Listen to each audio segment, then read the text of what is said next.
The party repels the side of the broader horizons from the cargo bay in the dead of night, the moon shining clearly on the island for what must have been the first time in ages. The silence gives away the cause, for the thruster of the broader horizons lies dormant for the first time in centuries, and its roar will no longer rumble through Aknaka'jara. It's much darker on the island, without a miniature sun to bathe the island in its fiery blue light. The moon's gentle glow pales in comparison. Sid leads the way, her father's lifeless body in tow. Exhaustion, physical and mental, creeps in. The restoration pod's boost of mental clarity was temporary, and now the events of the night weigh heavily on your mind. What was that thing? You idly massaged the small blackened gnarl of flesh seared into you by the massive crystal, and in the dim light provided by Boom, you all see your companions doing much the same. Suddenly, lights in the distance. You puzzle who it could be, but warily prepare for the worst as they start moving directly towards you. Dozens of Aknak approach, torches in hand. Karl's Legion. It wasn't quite an army as you'd recognize one, but their numbers were still staggering, and your strength dwindled. If that weren't bad enough, you realize that there are several massive forms hulking in the crowd, Aknak giants like the bone. You weigh your options. You could flee, but where would you go?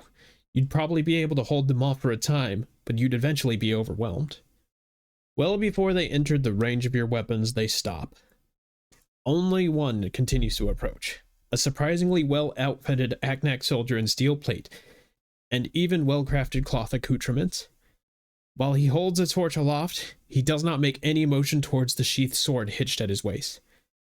This is Aknaka'jara Karl himself, and if the clues were not enough, Kurkar verifies this from behind Kor's leg, trying to keep out of sight.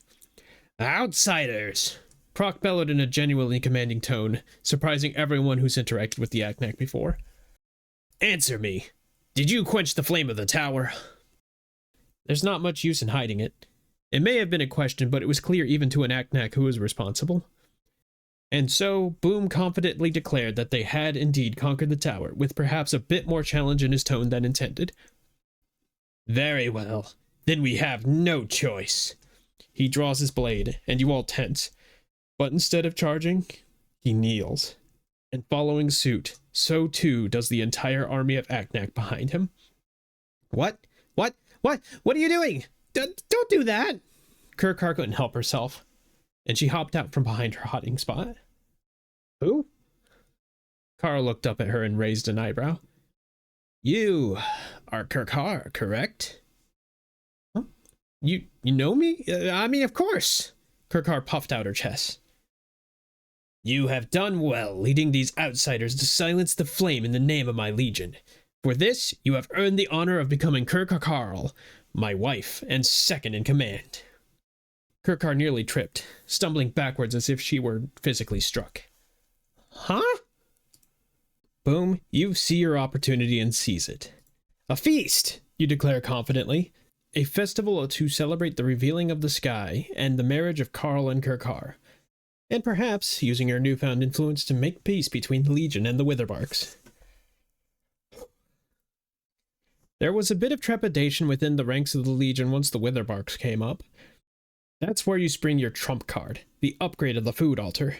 With the codes retrieved from the broader horizons, the food altar would be able to create a nearly limitless supply of higher quality food than the Aknak were used to, as confirmed by Ura. Generations of food rationing suddenly being made unnecessary was met with a sea of ravenous eyes, shining in the moonlight. Even Karl, despite his best efforts, had clearly been enticed.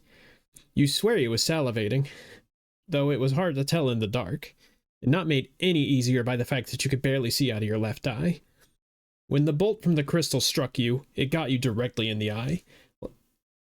Like the others, it didn't respond to healing magic, but you've kept calm regardless. After all, more powerful healing for such things exist, once you can get back to Thunderroot, or maybe even Heliospire, you suppose.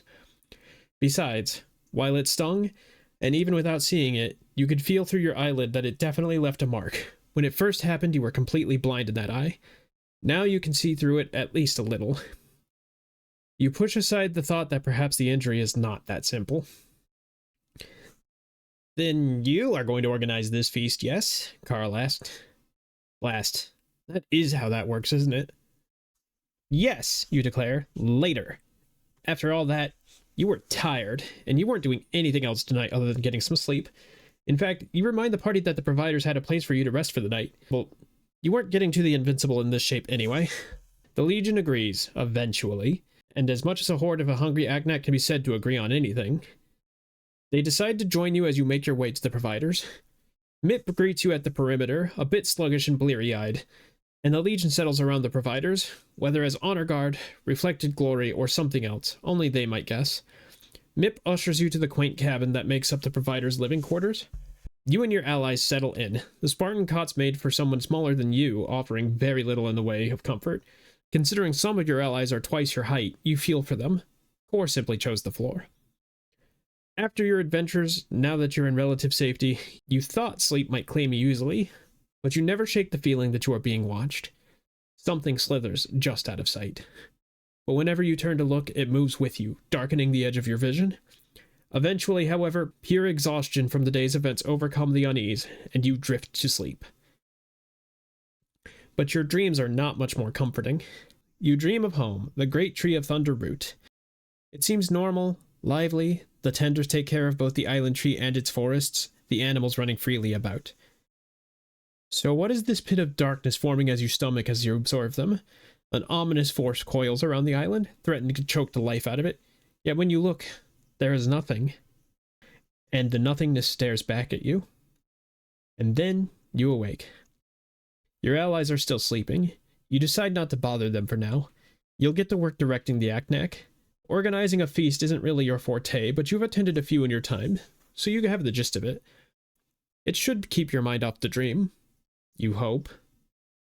Mip sends a messenger for the Witherbarks, and in time, Ra'at-Kakip and his entourage arrive. By the time they got there, your companions have gotten around themselves. Ura uploads the new codes to the altar, and it gets to work immediately. A banquet of barely recognizable foods are soon being dispensed almost faster than the stunned Aknak can carry them away, boosted by the repairs to its power you made before. Feast begins in earnest. You and the Aknak have decided to dedicate the feast to Mott, Sid's fallen father, and so promises of new foods are delivered upon.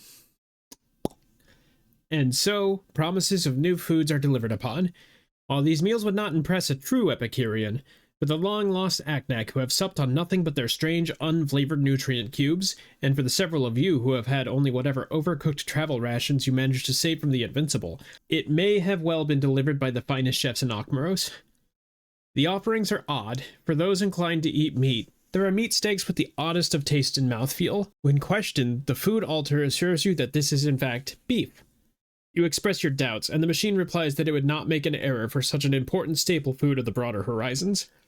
You have a similar experience as it replicates all manners of fruits and vegetables with familiar names and unfamiliar qualities. Orange carrots? White potatoes? Surely this machine is malfunctioning. Cass ponders where the machine could even pick these terms up. CC's own language database is a bit specialized, so it couldn't have come from that. And the Aknak have apparently been eating nutrient cubes for generations. As the group sits and ponders, an announcement with magically enhanced volume bursts across the feast. My legion! Heroes of Aknaka'jara! And yes, the Witherbarks too, I suppose. Carl stands at the foot of the food altar, his voice being amplified by the Aknak altar at his side. We come to celebrate the silencing of the tower, this broader horizons, the new improved feast machine, and to mourn the passing of Hero Mott, who succeeded by his daughter, Hero Sid, and her companions. A wave of raucous cheers burst from the Aknak swarm, yipping and howling as if they had already forgotten that their revered hero was just pronounced dead. Sid looks uncomfortable with both the attention and how quickly they dismiss the passing of their so-called hero just to replace him with another. But more than this, I am wed! A round of applause to my new wife, Karl, who led the expedition into the broader horizons and will now take her seat next to me as the second general of the Legion. A roar of cheers as Karl rather timidly stepped up to Carl's side. It is the most sheepish you've ever seen her, an awkward and ill-fitting smile on her face. Thank you. It's everything I ever wanted, she stated flatly, clearly overwhelmed. Now eat! Eat to your heart's content, Carl declares, as if everyone wasn't already clearing their first plate. Celebrate and be merry! Today is the glorious day for the Legion. No, for all of Aknaka'jara. There's an explosion of cheering, followed by an explosion, then another. The island rocks and shudders as great fireballs bellow in the north. Over the next few seconds, the sounds of several blasts ripple through the ceremony. However, while everyone was prepared to leap into action, it becomes clear that the ceremony itself is untouched. Several plumes of smoke rise in the distance. The celebration quiets into hushed whispers. Weapons are gripped. Perhaps the Bone Riders have taken offense to not being invited, and this was the prelude to an assault? But before any action could be decided upon, what crossed the horizons was not a vengeful army, but a mere trickle of Bone Riders. They have almost no fight to them, even after a few are unceremoniously cut down by Legion soldiers. After a realization that they aren't fighting back, Kirkhard demands the Legion stop, surprising herself as much as anyone else. The most coherent of the remaining Bone Rider captains, a scorched-looking Aknak berserker named Vrek, explains as best he can. It turns out the Bone Rider camps were set to explode in the event that Brock was slain, no longer able to maintain whatever spell kept these detonations at bay. Why the madman had such machinations in place was a mystery to all but himself, and Vrek wasn't even sure that much was true. With their only leadership apparently condemning them to death even after his own demise, and nobody else fit to take the reins of their deranged little band, Vrek is forced to admit that the Bone Riders are no more, and the most lucid of the remnants have come to seek asylum. Karl is quick to turn them away. Even the most sane Bone Riders are a liability, quick to turn on their allies just because they have something shiny or got bored. However, the Witherbarks, the sweet, sweet, naive Witherbarks, their new chieftain, Ra'at-Kakip, bless his silly little heart, enthusiastically accepts, thinking to bolster their dwindling numbers with those of the Bone Riders.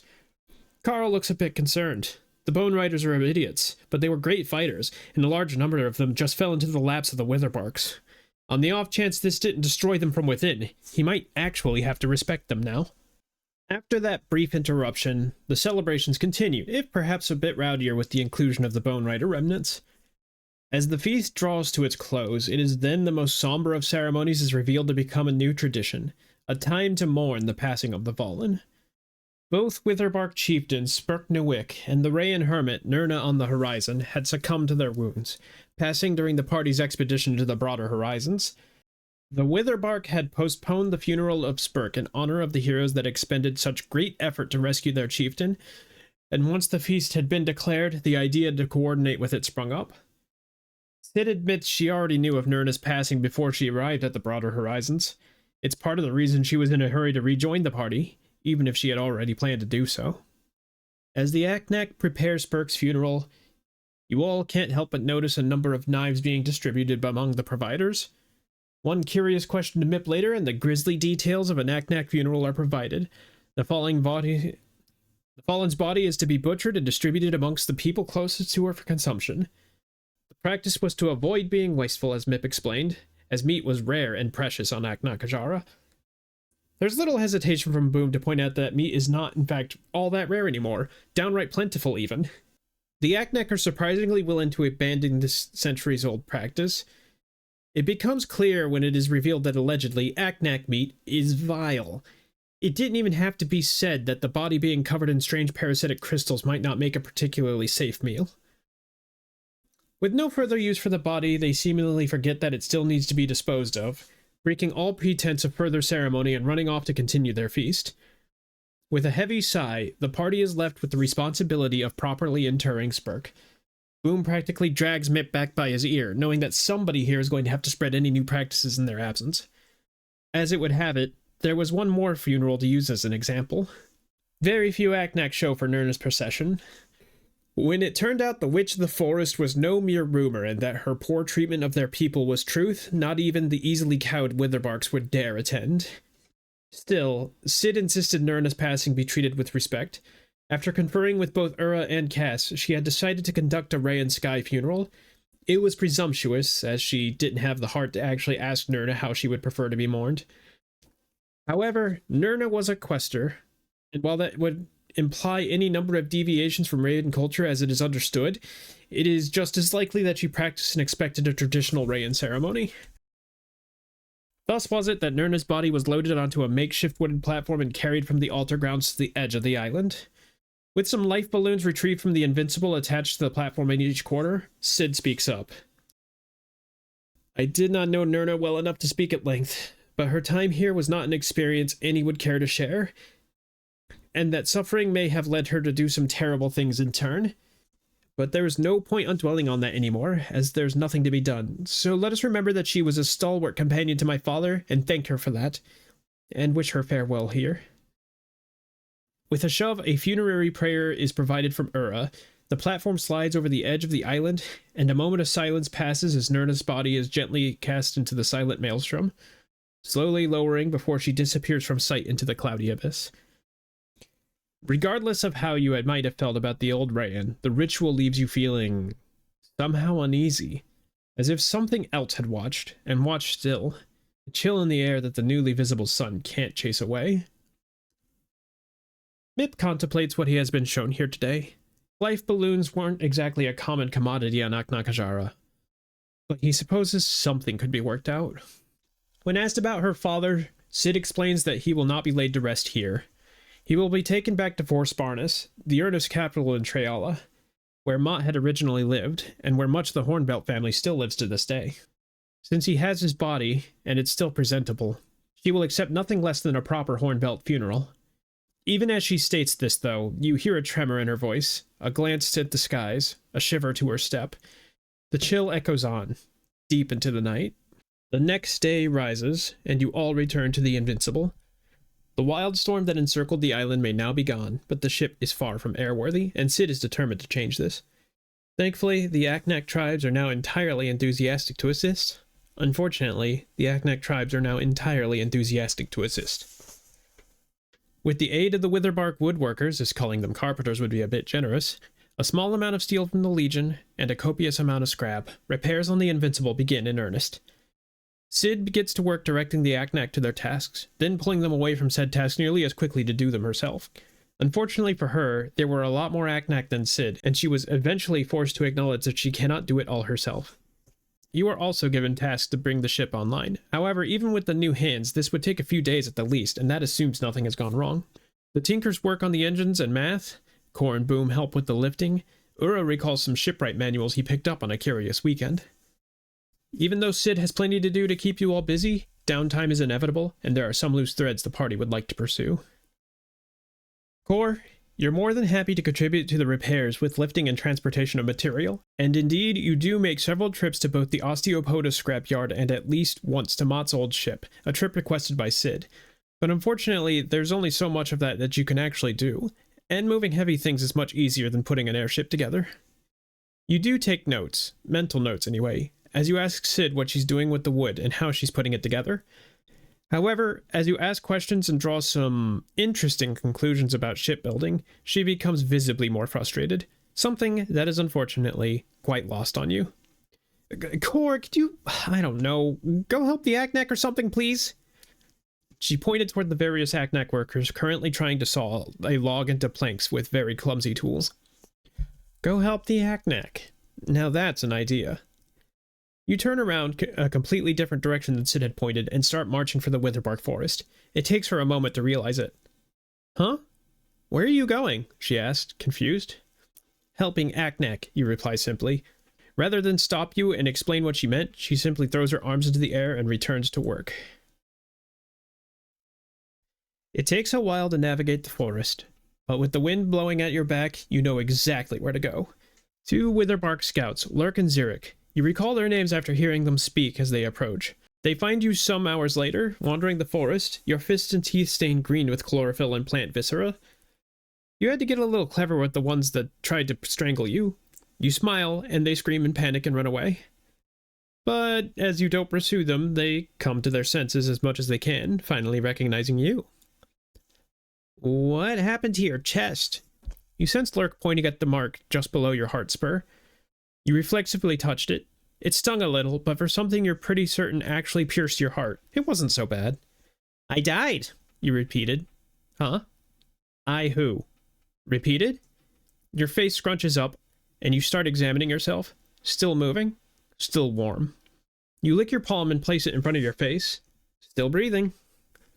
Kor doesn't seem to know what Kor is talking about, and Kor found this a bit annoying. Okay. Lurk was concerned, but wasn't going to push on the issue further. Come on, let's get you back to the village. The plants will get you out here. They can try, you respond with a smile, tossing a bundle of arrow-like barbs at the feet of the Aknak. They skitter back in shock, and then eventually start leading you to their home. Why are you here? Zurich asks, and received a shush from Lurk, who was still rather convinced that Kor could and would tear them apart. Aknak fight bad. You noticed when they were getting torn apart quite badly at the food altar during the skeleton invasion. Kor teach fight good. It was, of course, your duty as a scholar, after all. You collect your knowledge to share. While you may still have much to learn, the Aknak don't even know basic things like how to throw a punch. They're still scared of the plants outside, not to mention the other tribes. Now they won't have to be. The two Aknak scouts look at each other with trepidation, but it's too late. You're already in the village. Kip is a bit incredulous that you would come to this village to demand to train his fighters, especially since you seem to think they all fought poorly. Well, training from one of the heroes of Aknaka'jara is a hard offer to turn down in the end. He starts to round up the Witherbark soldiers, which drew the attention of a number of new recruits from the ex-Bone Rider horde. They are very eager to begin. The training goes poorly. Your fighting style was designed for someone very large, with very large arms. The Aknak are neither of these things. Still, they do enthusiastically try to follow your trained heavy blows with their own fists. The training goes long into the night, and it seems they're not catching on very quickly. You find yourself getting a little frustrated with their lack of progress. Your heart pounds as you vent that frustration on a nearby tree. Heavy blow after heavy blow, wood splintering under a slow but savage barrage. Your blood is so loud and unbearably hot. You should let some out. But you need that, right? Maybe you should get it somewhere else. The tree collapses as you turn to your students behind you. It would be so easy to crush their heads, pop them like your berries. That should do the trick. Your right arm grabs your left and brings it back from reaching towards the Aknak. Your heart stops beating. Slows down. You meant slows down. You smell the fear of the Aknak as they stare at you, stunned. Kor, go. You stumbled over the collapsed tree and very dizzily started away from the Aknak. For the first time in a long time, you have no idea where you're going. Just away. As the ship repairs continue, Cass and Ura agree that now is a good time to continue to explore the broader horizons. A thinly veiled excuse to probe the depths of the ship for technology from lost eras, to be sure, but the rest can't deny that there should be plenty of salvage that could be used to repair the Invincible. They ask the others if they want to join, but Kor has seemingly vanished, and has been gone long enough that Boom has decided to go looking for him. Huzzah immediately made up some excuse not to go, though Ura had something else in mind for the Talakai anyway. A few promises to return safely, and half a day later their passage is much simpler now that they were a bit more familiar with the island and not at risk of being attacked. They approach the entrance the party first used to enter the ship after they made a brief stop on the way to confirm that they are still authorized by the altar and won't be incinerated. They step carefully up to the ship, and Ura notices something odd. Given the chaos of the battle, the bodies of the fallen should be lying where they fell, and yet all that remains in the foyer are bloodstains, and a half-ruined yet industrious cleaning bot attempting to scrub them out. Where are all the pirates? Oh, never mind. There they are, up and about, along with the rest of the crew of the Horizons, lurching about the ship once more. They pressed further inward into the ship, spotting the presence of all too well-preserved corpses that make up the so-called crew of the Horizons, much sooner than their last expedition into the ship. Cass and Ura prepare to defend themselves, but much like when they left the ship, the crew continued to ignore them as they shuffled about whatever incomprehensible task they appear to have been given. With CC being slowly loaded down with trinkets and technology as they went, the two kept a careful distance from the crew. Suddenly, Ura stops Cass and tells them to look around them carefully. Standing before them, still half destroyed from combat, was a mechanical loader, pilot vanished to who knows where. They were back in the cargo bay. They hadn't meant to return here. In fact, with the ship as large as it was, there was very little reason to retrace their steps like this, and had decided to pick a new route to explore. Yet, here they were. Something wasn't right. As they turned the corner of one of the large crates, a familiar face hovered ominously in front of them. Heidel, the ray and specter that haunted the confines of the broader horizons. They shouldn't be here. Their core was destroyed. They stared the two down, apparently no longer interested in haunting from the shadows. As Cass raised their rifle in shock, the apparition grabbed a wrist, filling them with a deep chill that caused them to drop the weapon. Ura took this as an opportunity, thrusting his holy symbol forward to disrupt the creature. As it recoiled from a burst of holy energy with a screech, Cass ducked, and CC rocketed over them, tearing into the ghostly form of the Rayan. It reformed in the air, hovering out of reach of further attacks. "Abandon this place," the Spectre demanded. "Abandon this place! You are unwelcome, unharmonious, endangered, anomalous. Your presence interferes, influences, galvanizes, wakes." A pause. "Please?" The voice remains mechanical, but amidst the distorted crackling, a distinctly emotional plea. Ura and Cass exchange glances.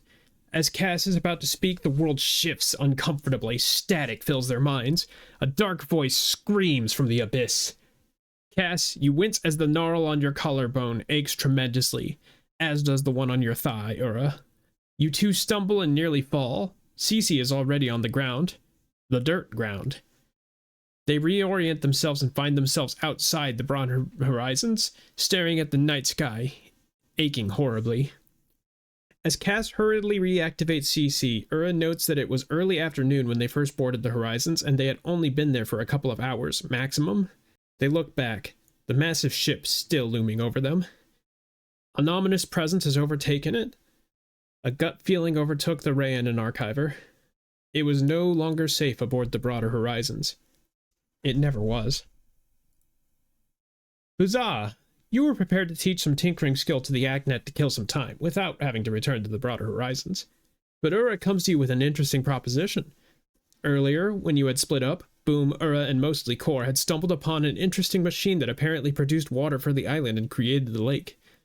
With the only one to actually reach the device being the most technically inept of the lot, there's only one person with the know-how that could reach it and study it properly. The obvious play to your ego isn't lost to you, but he's not wrong, is he? It's suggested that you wait for Core to get back from whatever he's doing. Core was the only one that was successful in pushing through the rushing water before, and you could hitch a ride on his back. However, you know better. You'd probably slip off and he wouldn't even notice, and you just end up drowning horribly. No. You're much better getting there on your own.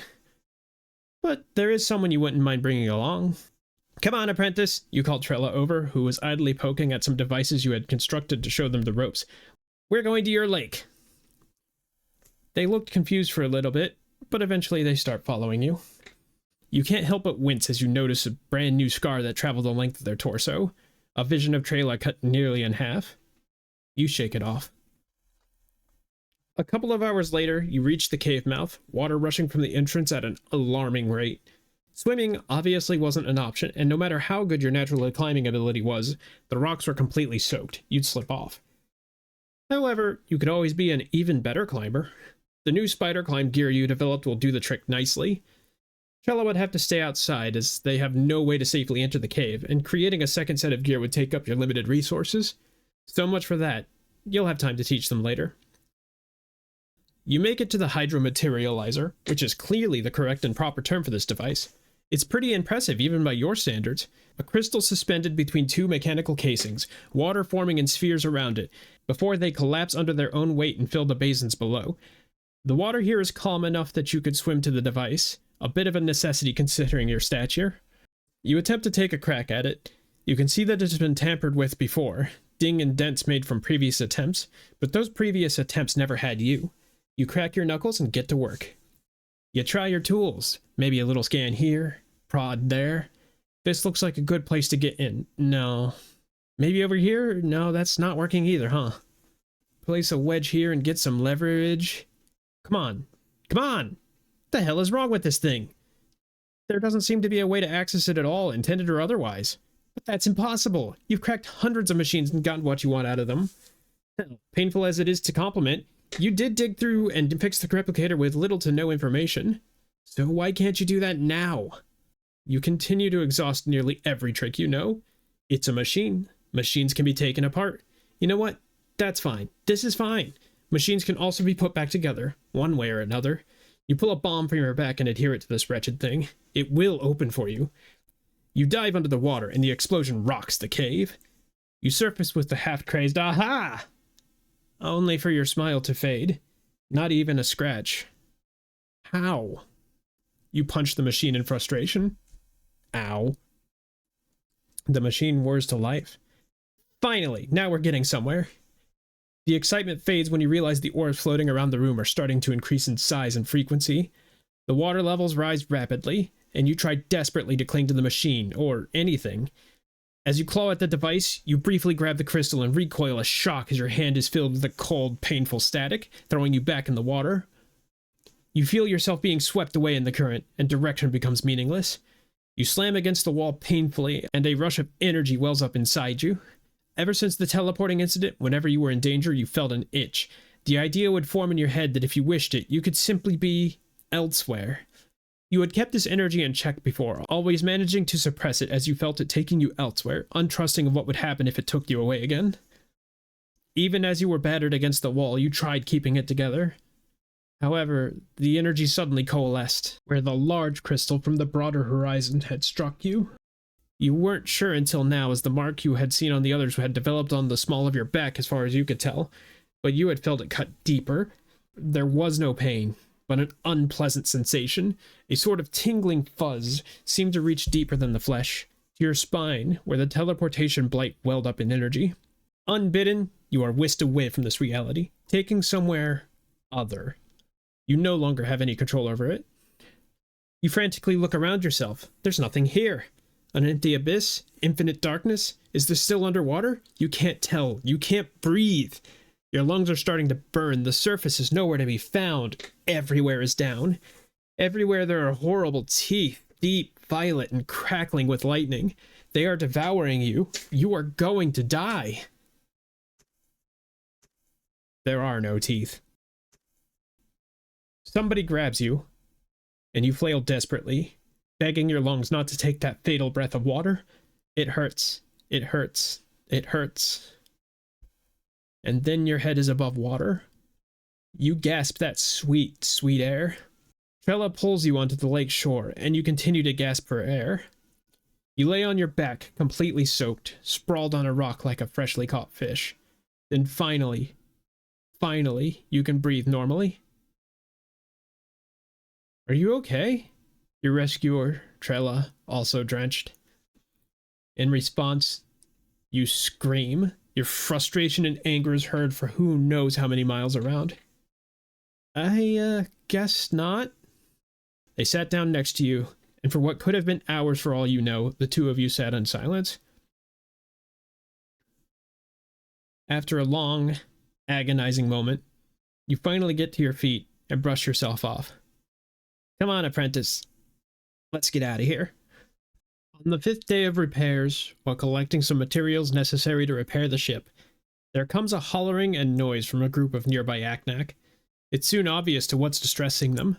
A ship is visible, hovering over the far side of an island in a newly clear sky, although too far to make any clear details of the vessel. Its engines flash, and the vessel soon takes a slightly wobbly path up and across the island, accelerating away before the glint of the engines is lost in the blue expanse. Something descends from the sky and latches onto it as you lose sight. Or, wait, did it? You don't remember what it looked like, even though it happened only a moment ago. Was that simply your imagination? There's a feeling in your gut that won't allow you to let it go. However, you get back to work, idly considering nothing at all. The day comes. The pleasant warmth of the sun contrasts the fresh, cool air on the edge of Aknaka'jara. The smell of fresh carpentry fills the air, and the Invincible stood as proud as the day she launched. If you squinted. The nose of the Invincible was barely recognizable from when you all originally witnessed it. A patchwork of wood and metal that's odds of holding together felt dubious at best. Sidge states that it should hold, on her experience as a shipwright. She doesn't mention that this is the only ship she has any experience building, and the process took decades. But then, who better to know it, right? Aaron seconds that it'll last as long as they don't run into any harsh winds, or maybe even average ones. Both Sid and the various Aknak helpers sag a bit at her estimate, and she feels a little bad for saying it. Heliospire is between here and Forsparnus, Sid mentions. We can get proper repairs done in there. Until then, this will have to do. She takes a good long sip of coffee. One of the food alters many new capabilities, and one Futsal was quick to point out the night of the feast. It was weird, and it tasted a bit like dirt. And it was amazing. Even more fortuitously, Boom had finally returned with Core in tow, saving Sid the effort of having to go find him. The creature is as inscrutable as ever, but you swear he is quieter than usual. Distant. Never mind. He sprung to life the instant he was ferried onto the ship to prepare for launch. Must have been your imagination. The launch is rocky and unpleasant. The ship groans in a way that makes everyone second guess whether or not they want to be on it, and you could swear it was far less steady than the day you arrived. It felt a little closer to the moment you hit the island, actually. I've sailed on worse, Mirren called to the crew. She'll hold if you believe in her. A tall ask. But finally, as the Invincible turned, and the Aknak either waved or saluted you, you spotted Ra'at Kakip, being pulled by the ear by Tik Thra towards the rest of the waving Witherbarks. Mip and a handful of the providers wave and cheer, excepting the disgraced Mlek, now only Mlek, who you swear was trying to shoot the ship down with a glare. Carl salutes. No, wait. Carl seems to be looking around for something. Before long, the island is finally behind you. You made it. You survived. Wasn't somebody on that shore missing? Where's Kirkar? She wouldn't miss this. Oh. Oh no. Don't tell him I'm here. It didn't take long to find her, stowed away in the engine room. It was a bit of a strange request. The island was already miles away, and turning the Invincible around again felt unwise. She had everything she wanted. Only a week ago, the idea of marrying the most important person on the island and becoming his right-hand woman would have been a dream come true. Finally, her rightful place at the top. Minions, glory, wealth. It was all hers. And it was all so damn small. Traveling with you opened her eyes. There was a whole damn world beyond that tiny little island, and she was never going to be satisfied there now that she understood that. Plus, even though that ship was terrifying, traveling with you was pretty fun, I guess. Sid briefly contemplates throwing her overboard. But she was pretty helpful in the broader horizons. Boom is enthusiastic about this turn of events. Minutes pass, then hours, then a day. Despite the worrying groans of the Invincible, it does not in fact splinter into 1,000 pieces and send everyone and everything hurtling into the silent maelstrom. The island fades in the distance, and you breathe a collective sigh of relief as you realize that you'll be returning to civilization soon. What's next? Perhaps you'll take your reward and get that much-needed rest and relaxation.